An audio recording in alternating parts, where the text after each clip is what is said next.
Lord, we beseech thee, O Lord, our actions by thy holy inspirations, and carry them on by the gracious assistance, that every word and work of ours may always begin from thee and by thee, be happily ended, through Christ our Lord. Amen. Thank you.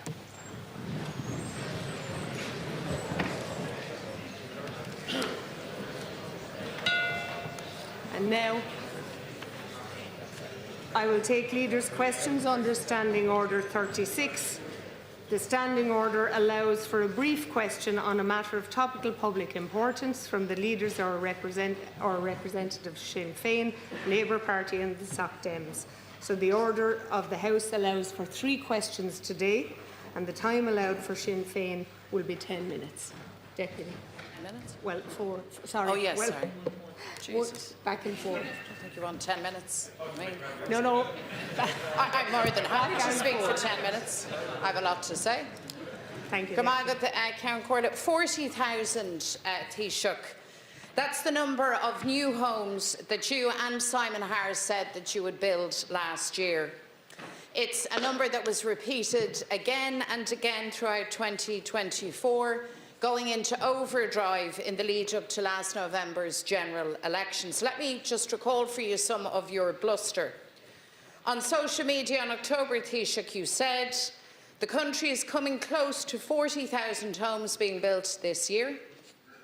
On Virgin Media, again in October, you said we've now got to about 40,000 new homes. And of course, you weren't on your own. Simon Harris first floated the 40,000 figure in August of last year.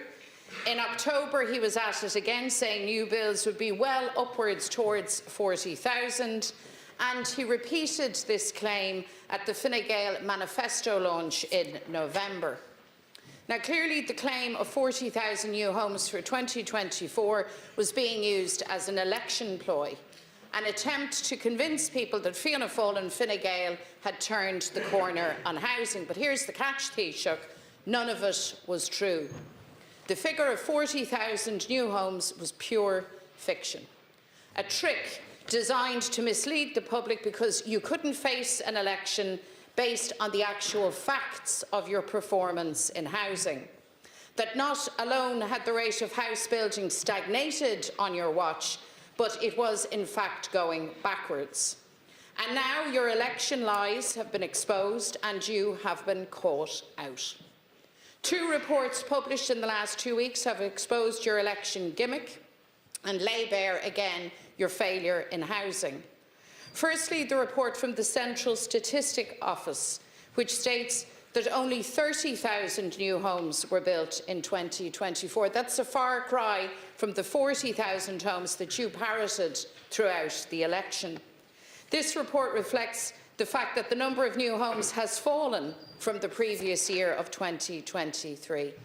And then yesterday, figures released by Construction Information Services Ireland state that only 29,136 homes were built last year. Taoiseach, that's not even 30,000, not to mind the 40,000 that you put up in lights for the election.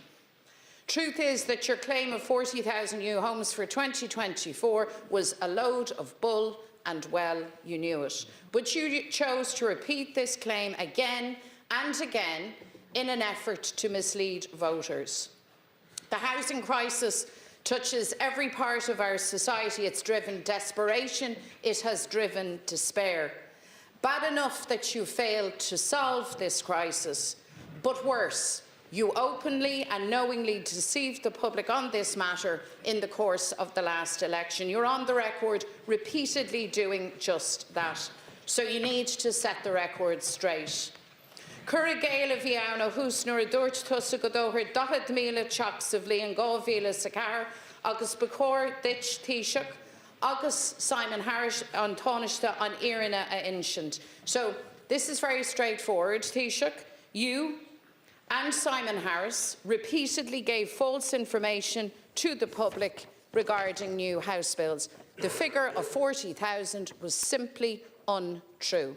And you now have the opportunity to correct the record, and I ask that you avail of that opportunity today. Thank you. Deputy Taoiseach to respond. Dús Báire, bhfuil am rá nach níl downtown ach gur an géirchéim is mó tá going sa tír seo nó aspa tíocht a níle dohan tuthe a going. Agus cahamid gachéin dhíhile dhéanamh chun na bhad níos mó tuthe a chrathú agus có tapúla is féidirling. Housing is number one social priority in this country. It goes to the heart of cohesion in this country, and it is the government's priority, as it was during the lifetime of the last government. And during the lifetime of the last government, from about 2020 onwards, close to 130,000 homes were built. We exceeded our targets in housing for all in the years 2022 and 2023, significantly by over 7,000, so about 7,400. In 2024, the target was 33,000 in housing for all, and we didn't meet that target. And in addition, there were estimates. Deutsche Bank predicted in excess of 40,000 houses. EY Euroconstruct predicted 36,000 houses last July, and Kieran Holmes predicted close to 40,000 houses also. And my commentary then was a genuine belief that we're heading for the high 30s. It was a genuine belief. There was no attempt to mislead anybody in relation to that. I have to make that point because these were external groupings making estimates in relation to the prospects for a high figure in 2024. And in addition, of course, we know about the commencements because of the initiative we took in terms of waiving development levies and so on. Commencements were dramatically increased over the last year and a half in respect of that. And the bottom line is, as far as I'm concerned, that I'm very disappointed, very, very disappointed with the outturn for 2024. We got the figure wrong in terms of what we thought might happen. The target was 33. We thought it would be much higher than that. And I regret that. But what it means is we do have to fundamentally, because all parties in the general election had figures around 50,000 a year, which was an ESRI are suggesting that was their average and that we'd be 60,000, that we need to get to 60,000 by 2020 or 2030. The issue, though, is how do we get to that 50,000 per year? And I think we need a fundamental shift in our approach, not just government, but the Oireachtas more generally, in our attitude to private sector investment in housing. We do, because a lot of what has happened, whether we like it or not, and whether it is palatable or not, has disincentivized private investment in housing. The state is the biggest investor. We've allocated $6 billion for 2025, the highest ever capital allocation to housing. The state will not be able to do it all on its own in terms of the 50,000 that people identify as our need, maybe even higher than that. And so therefore, if everybody wants to be honest about figures, the issue is how do we get there is the core question. Because when we exceeded targets in 2022 and 23, what was the response from the opposition? The targets were too low. No, they weren't. Clearly the targets were realistic, because targets are assessed by a number of factors. Need is a different question to target. Need relates to our population growth. We have to devise methods and mechanisms and policies that get us to what we need. And I don't dispute what we need. And different parties had different programmes in the last general election. And I would have... Thank you, Deputy MacDonald. So, for the first time, the Taoiseach and by extension the government have openly accepted that you have missed your targets.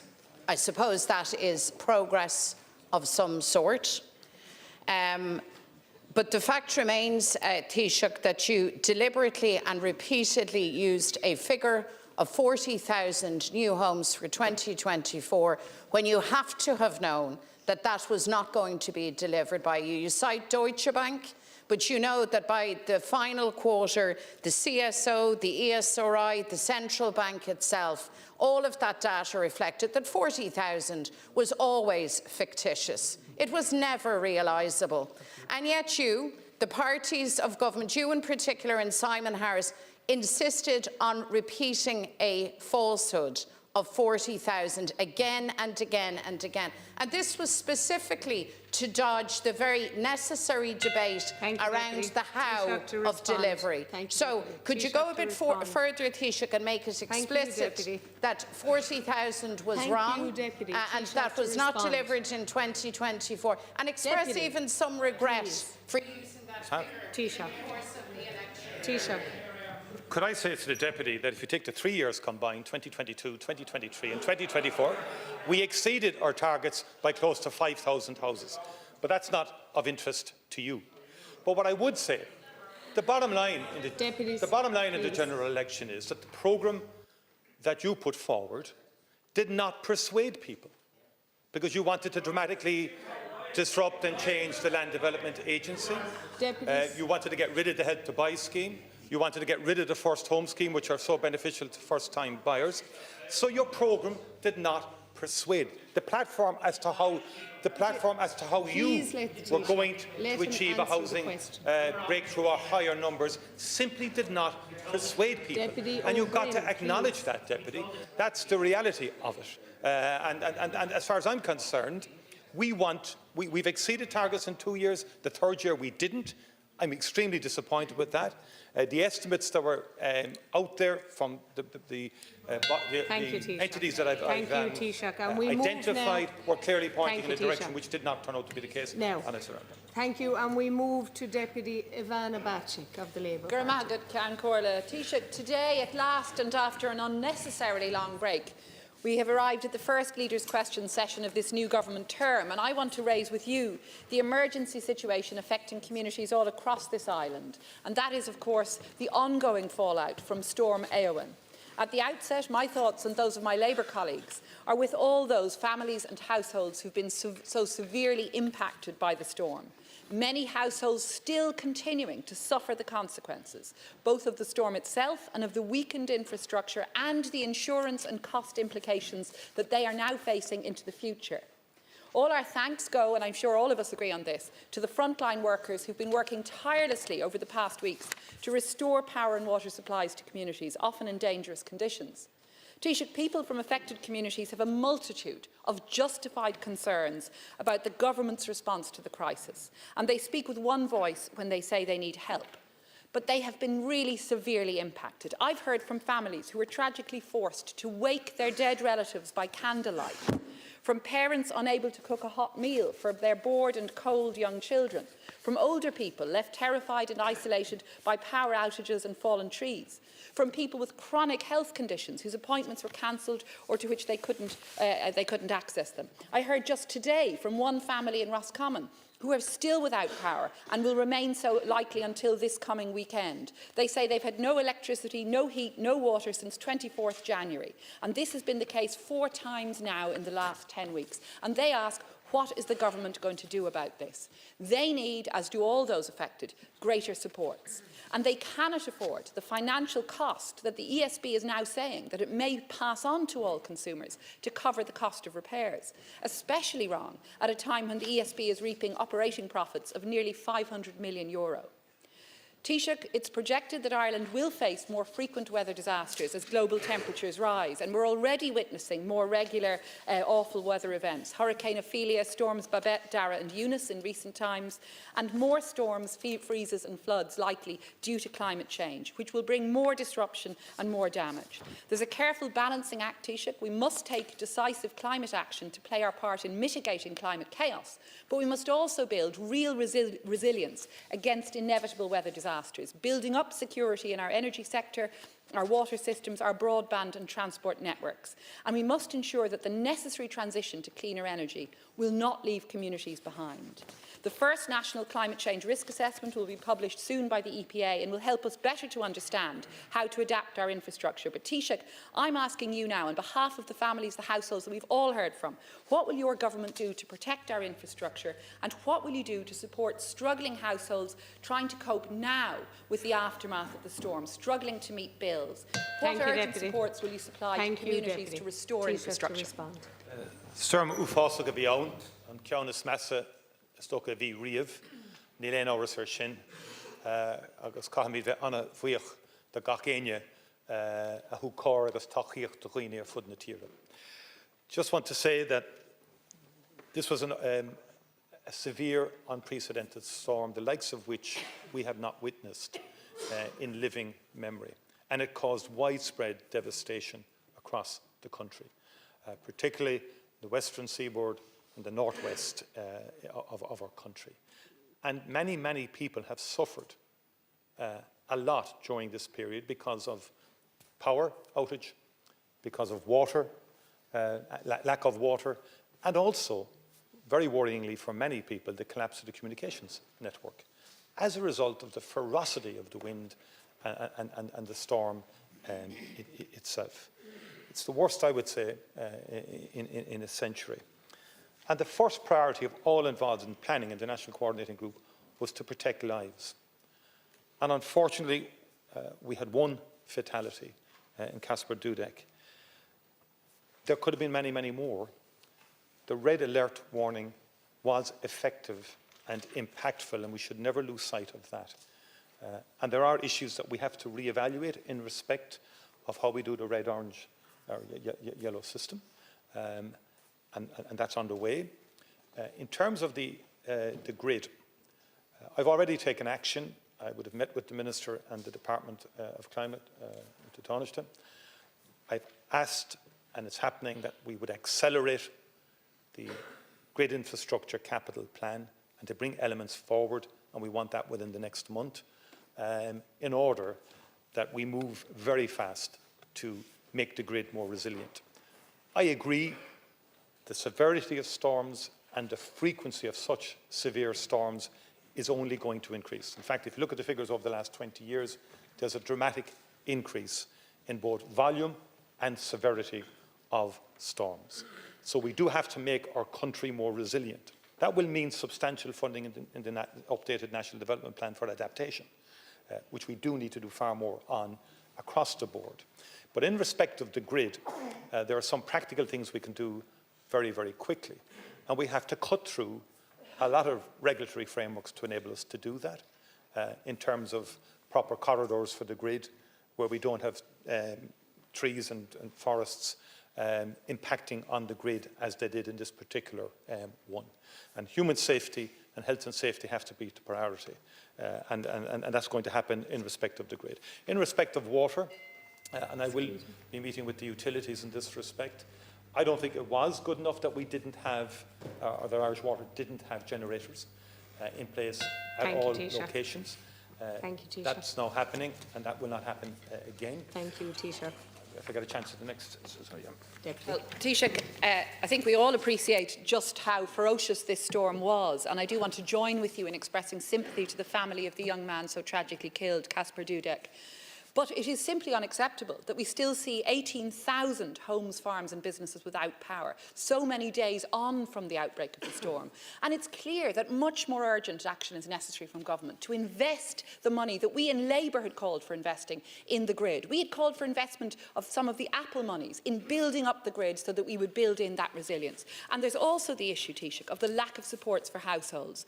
One constituent tells me she recalls during COVID how swiftly funding was put in place for hospitality to be able to serve outside, just for example. Why do we not see funding available from government to provide those in the most affected areas with support to put in place measures to mitigate against inevitable future power outages? The generator supplies that you mentioned, the sort of emergency backup facilities that were so sadly lacking in so many of the most affected areas. What we want to hear from you today, Taoiseach, is a clear outline of substantive measures that can be put in place now to support families.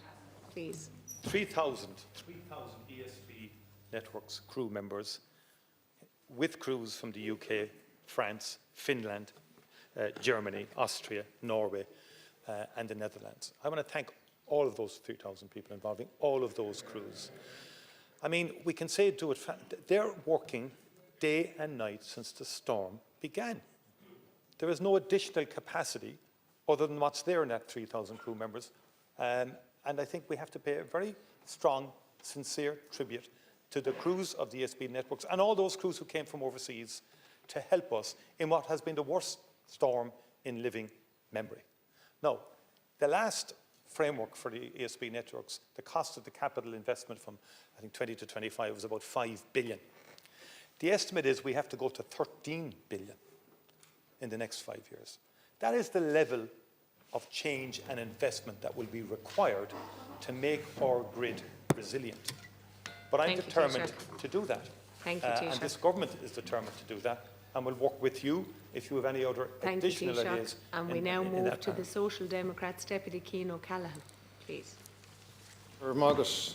Taoiseach, I've watched your answers here in this Dáil chamber over the last 5 years, and I have to say the answer you gave on the housing 40,000 is one of the weakest I've ever seen you deliver in this House.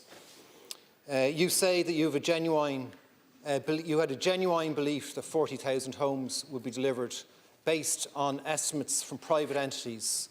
Now, why, Taoiseach, did you completely and utterly disregard the hard data coming from the official state bodies, like the CSO, that were completely disputing your 40,000 homes claim? Why, as Taoiseach, did you not accept that data from the CSO?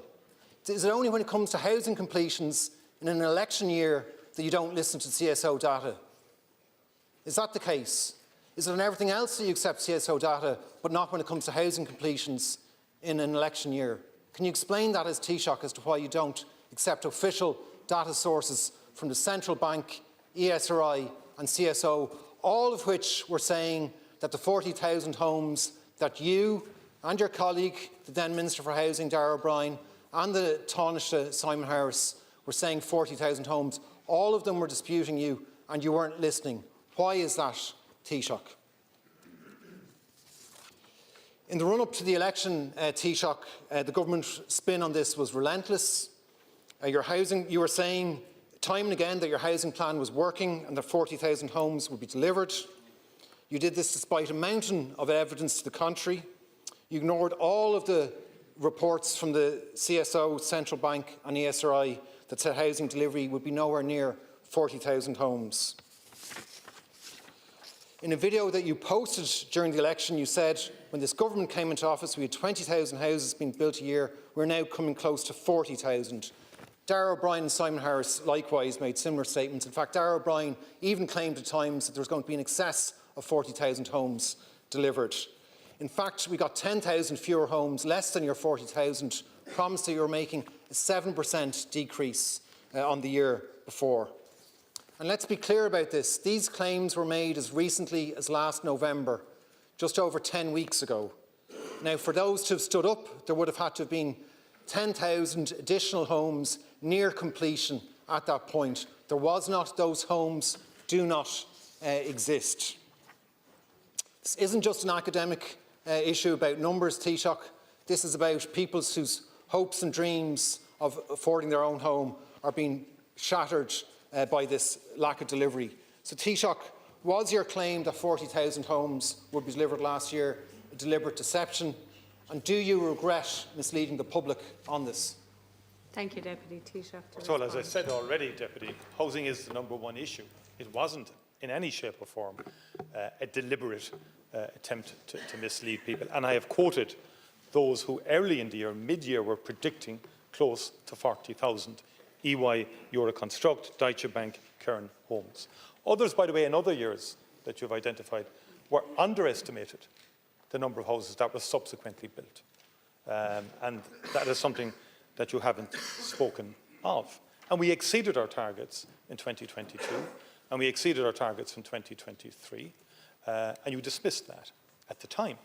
And you engaged in a sort of significant, in my view, political sort of commentary, as opposed to at least acknowledging the fact that we did increase targets in 22, or exceeded targets, sorry, in 22 and 23.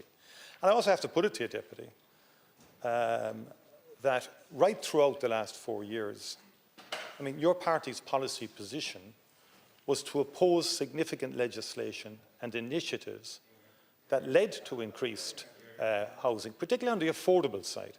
I mean, you opposed the LDA Act, you opposed the Affordable Housing Act, and you opposed the Planning Act.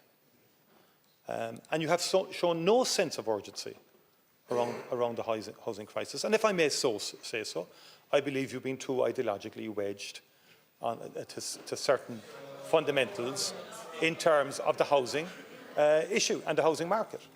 And I think one of the challenges we have is, and it will remain a challenge irrespective of what gets said, is how we balance the unprecedented level of state investment in housing with private sector investment in housing. Because if we want to get to the 50,000 per year, we're going to have to do that. And that will need fairly focused, specific change in what we've been doing. I acknowledge that. I've said we're very disappointed that we didn't reach our targets. And I regret that very strongly. But it just redoubles my effort to have an honest look at all of the initiatives that has happened now, that have happened in the last number of years. And where do we have to do more? And I would respectfully suggest it's not in opposing every initiative that government comes forward with. It's not taking safe options like saying it all has to be social housing on one side or nothing, which delayed housing schemes, you did, which delayed housing schemes for years in this country. Absolute fundamentalism in respect of how things should happen has held back housing growth in this country. And that, I'm going to put it to you, that we're going to take initiatives here, and I would welcome your support for them, instead of what has happened over the last 4 years, where you've opposed every single progressive measure designed to get increased output in housing. Thank you, Taoiseach. Deputy O'Callaghan. 10 out of 10, Taoiseach, for deflection and evasion. Please, deputies. But Taoiseach, where is the 40,000 homes that you promised? And why, as Taoiseach, when it comes to housing completions data, do you accept reports from private entities and reject the data that was coming out of CSO? Why? You haven't answered that. You failed to answer that. Is that only when it comes to housing completions in an election year that you don't listen to CSO data? Or is it just when it's just doing what it suits yourself on this? I have to say, Taoiseach, for years no one could trust Fianna Fáil after Ministers Noel Dempsey and Dermot Hearn couldn't keep a straight face when they were denying that there was going to be a bailout of the banks after the economic crash. Now, you worked hard to try and rebuild trust in Fianna Fáil, and you're throwing that away with going into election years and making claims about 40,000 homes that you couldn't stack up, that the Central Bank, ESRI and CSO weren't backing up. So I'll ask my question again, Taoiseach. Do you regret misleading the public on this? Thank you, Deputy O'Callaghan. Well, as I said to you, and I say it again, there was no attempt to mislead the public on this. That's the first point. But I make another point here. We used ESRI data for our election predictions, or not predictions, targets in housing, which you did as well, by the way, and everybody did. But the fundamental question is, how do you achieve them? That's the core question. What you put forward on your election manifesto and programme, again, didn't persuade people that you had a silver bullet on housing, because you didn't. And I met you and I met with the Labour Party in terms of formation of government, and you were extremely poor in terms of what you brought forward. No fleshing out. Look, Deputy, one of your main contributions at that meeting was, and I remember it well, you looking at the clock, at the watch, nudge, nudge, time to get out to make the 6 o'clock news for the soundbite. That was your contribution to government talks. That's what happened. Please. And that did happen. No clapping. That happened. We saw it on our side. Nudge, nudge, look at the watch, we better get out and get the 6 o'clock news. Thank you, Taoiseach. You had no commitment to going into government. Thank you, Taoiseach. Your time is up. Now we move, and I call on the Chief Whip in accordance with Standing Order 35 to move the arrangements for the week's business as agreed. Cian O'Callaghan, I so move. Thank you, Chief Whip. Are the proposed... You might just give me a minute for the benefit of our new TDs. Are the proposed arrangements for the week's business agreed to? Not agreed. And I propose to take one member from each group, and we start with Deputy MacDonald. Thank you. 1 minute, Deputy. Thank you, Cian O'Callaghan. So, contrary to the Taoiseach's assertion, the actual priority for this new cobbled together grubby deal government is actually jobs for the boys and for the few girls that might be lucky enough to make an appearance. Your desire to divvy out the spoils of government is unparalleled, I believe, in the history of this House. But what your order of business proposes is more positions, more allowances, more expense for the taxpayer, but you want all of this without even basic pre-legislative scrutiny. You expect us to tolerate this going through on the nod. That is not going to happen, Taoiseach. That is completely and utterly unacceptable. Thank you, Deputy. Deputy Duncan-Smith. Thank you, Cian O'Callaghan. Yes, given the unprecedented number of junior ministers being assigned by this government, and also trying to start this Dáil on somewhat of a better foot, we think it's a poor precedent to have pre-leg scrutiny waived in relation to this bill. And also another note in relation to the restoration of bills. I know we received it about 20 minutes before we sat, but we really should have received that list a lot earlier, notwithstanding what's happened the last couple of weeks. Thank you, Deputy. Deputy Whitmore. I want to concur with the previous speakers. Taoiseach, you have repeatedly said Storm Eowyn is a storm without precedence, and you're absolutely correct. But also what is without precedence, I believe, is your government's lack of response. There was no plan. You left the SB to do the heavy lifting. We have statements on it today, but what we need is questions and answers with the Minister to find out where you were. Where were your ministers? What were the departments doing? How were you actually connecting? The one thing that was consistently coming across from all the people who were caught up in this awful storm was that they were being left on their own. Thank you, Absolutely. There's statements, but we want questions and answers. We need to have an opportunity to ask questions for the Minister to tell us where the gaps were and what you're going to do to make sure that people aren't left in that situation again. It has been completely unacceptable. Your own Minister weren't prepared, that you didn't have enough, you were too slow with your response. Deputy Whitmore, thank you. Deputy Richard Boyd-Barrett. Yeah, we're objecting to the order. The Fianna Fáil, Fine Gael and so-called independents gravy train has arrived in the form of the Ministries and Secretaries Bill to give more jobs, more allowances, more ministries, to spread out the spoils of an election. It is really blatant and outrageous, and you're not even proposing that there would be a debate on it. So this is not a particularly good sign of where this government is heading. We tried strokes last week to steal opposition time. Now we're going to loot the public purse with new allowances, new ministries that quite possibly are in breach of the Constitution. Deputy Michael Collins. Yeah, thank you, we object to the order of business also, because while I accept the Chief Whip has done everything she can to give us as much time as she could in relation to the storm, it's a very, very serious concern out there. And I think the relevant ministers, the Minister of Environment, Minister for Health, Minister for Disabilities, Minister for Education, Minister for Social Protection, Rural Affairs, have to come before the Dáil. Each minister outline exactly what's going to do. We have 18,000 homes still without power. We have damaged houses. We have sheds blown to the ground with cattle exposed there. We have no water, no heat, no food, and no adequate emergency response in place from government. This is one of the most significant emergencies this country ever faced, and we need proper answers given here on the Dáil from each relevant minister. Thank you, please. Deputy. Thank you. Taoiseach, would you like to respond? Well, I could just say, in terms of the Sinn Féin strategy, I think Sinn Féin did tell journalists that it was going to bring a new aggression in its Oireachtas strategy, and I think it has decided to import the total opposition approach that has now become the norm in many parliaments that's dominated by populists. I would say, in respect of the issue raised by Deputy MacDonald, we have the largest population in our history. By the way, we have the largest Dáil in our history. We've gone from 160 to 174. I don't see any 14 volunteers who want to resign their Dáil seats. We've a growing agenda. And I would argue, and be very clear about it, that the legislation governing cabinet and secretary numbers and all that is out of date, by the way. Now, you can either have an honest debate about that or not. But we've just discussed climate, and we've just discussed the storm. Right? Storm is a consequence of climate change. These were issues that weren't there when this legislation, in terms of, or when the Constitution was enacted, in terms of the number of ministers and so on. There's a whole range of new areas: energy, offshore renewable, and so on like that. We do need a Minister of State at the Marine. We do need a Minister of State in migration. Of that, there can be no question. Marine is so important in so many aspects now.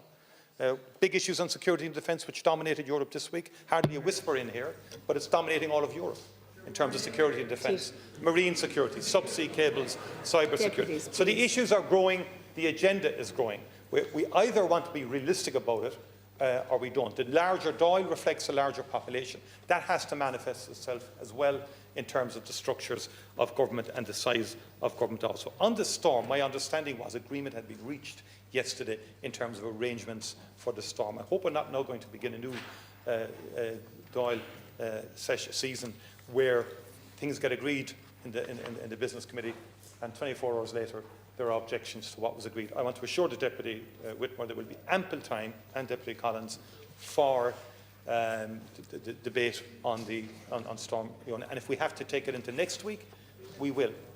We've provided extended opportunities tomorrow for commentary on Storm, which is the most severe we've experienced, and we're quite happy to do that. There's no issue there. Thank you, Taoiseach. Are the proposed arrangements agreed to? Yes. Agreed. So, deputies.